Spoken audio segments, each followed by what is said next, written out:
I want to show you a really cool tip in Fusion that will help save time making your motion graphics. Let's check out what we're going to be doing. Say we have a graphic where we have a mask that makes an arrow shape, and we have another mask that's just the stroke. And if we want to change this arrow around, if I move this, it only moves the stroke. And then I have to go in here and move the fill as well. But with this tip, we can make it so you can just adjust one thing and it will move multiple things at once, changing multiple masks at once, saving lots and lots of time. Very cool trick, and we're going to dive into it. My name's Casey. I help content creators make amazing things in Fusion. I also have a free video course, the Fusion Survival Guide. Check that out in the description. Let's get to the tip. So I'll take a second and just kind of back up a little bit and look at our composition. I'll open up our two viewers so that we can look at just parts of our comp here on this first viewer just by selecting a node and hitting 1 on the keyboard. So we're starting with our teal background, and then we have a mask, which is just a polygon mask drawn in an arrow shape, and we're using that to mask a red solid. We're putting this over a clear background, and then we're putting that masked solid over the clear background over the teal background, like that.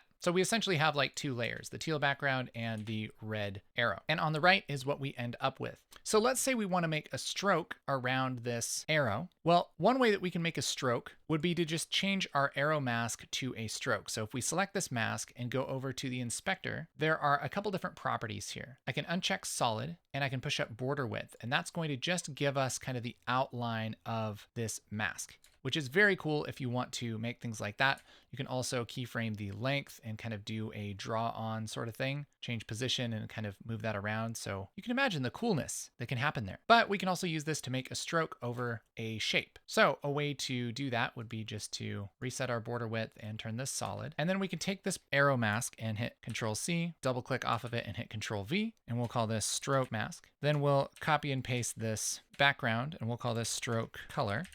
And let's turn this stroke color white, and we'll mask the stroke color with our stroke mask. And let's select our stroke mask and do that fancy thing where we uncheck solid and push up the border width. So now we just have the outline, and then we're going to merge this outline over our red fill. And this is what we end up with, is a red fill with a white outline around it. Okay, looks nice. But if we grab either of these masks and I move this around, it's only going to move the stroke. Or if I grab the arrow mask, it's only going to move the fill. I could select both of these maybe and grab this like that. And yeah, I could move it like that. That would be easy, but it's kind of annoying to select both of these. So I think this is a great opportunity to learn about instances. So an instance is like a duplicate of a node with the properties linked to the original node. So let's get rid of our stroke mask here. I'll take this arrow mask. I'll turn off our merge here, and I'll take this arrow mask and I'll hit Control C, double click off. But this time, instead of hitting Control V, I'll say Control Shift V. And now we have this little green connection in between these two nodes. This mask is going to be an instance of the original arrow mask. And so if I connect this to our stroke color and turn our merge back on, we're going to end up with a white arrow. And what's cool is if I were to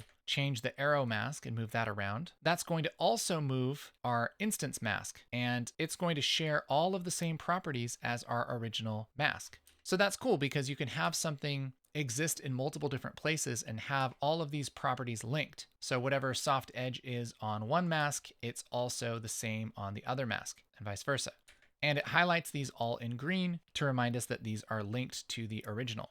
So that's really cool, but what's even cooler is that we can de-instance any of these properties and make them unique to just this node. So we can do that trick we did earlier with the unchecking the solid and pushing up the border width by right-clicking here where it says solid and going down and saying de-instance. It's going to de-instance that, and I can also de-instance our border width, and that will make it so it's not green anymore. And now if I uncheck solid and push up the border width, that's only going to change the border width and the solid checkbox for this node.